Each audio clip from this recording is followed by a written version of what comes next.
ప్రభువైన యేసుక్రీస్తు నామములో మీకు సమాధానం కలుగునుగాక. షలోం.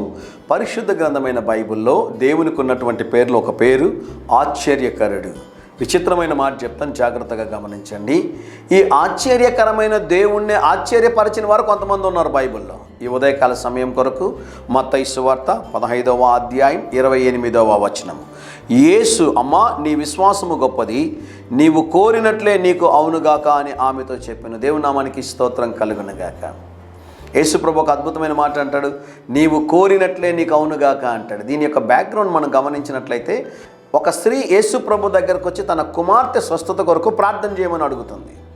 వెంటనే యేసు ప్రభు ఏమంటాడంటే, పిల్లలకు పెట్టేటటువంటి రొట్టె ముక్కల్ని కుక్కలకు వేయలేమంటాడు ఆయన. కుక్కలకు వేయలేమంటే దాని అర్థం ఏంటి అంటే, ఈమెకి సంపూర్ణమైన రక్షణ అనుభవం లేదండి. అయితే కుమార్తెకు స్వస్థత కావాలని వచ్చింది ఈవిడ. అందుకని ప్రభు ఆ మాట వాడాడు, అంత కఠినంగా దేవుడు వాడాడు. అందుకు ఆమె ఏమంటుందో తెలుసా? అయ్యా మీరు అన్నమాట వాస్తవమే, కానీ కుక్క పిల్లలు టేబుల్ పై నుంచి కింద పడినటువంటి రొట్టె ముక్కలు తినడానికి అవకాశం ఉంది కదా, అలాగనే నన్ను కన్సిడర్ చేసి నా కుమార్తెను బాగు చేయమని అడిగితే ప్రభు అంటాడు, అమ్మా నీలో ఉన్నంత విశ్వాసం నేను ఇంతవరకు ఇశ్రాయేలీలో ఎవరిలోనూ నేను చూడలేదంటాడు. నువ్వు కోరినట్లే నీకు అవునుగాక అంటాడు. విశ్వాసంతో యేసు ప్రభు దగ్గరకు వచ్చినటువంటి ఏ ఒక్కరిని కూడా ఆయన ఒట్టి చేతులతో పంపించే దేవుడు కాదు.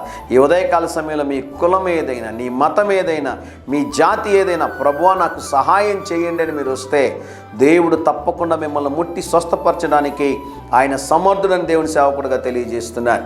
ధైర్యంగా ఈ దినాన్ని ఎదుర్కోండి. దేవుని సన్నిధి మీకు తోడుగా వచ్చునుగాక.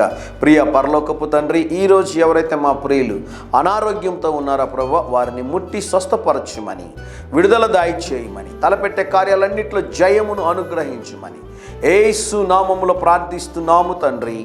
Amen, amen.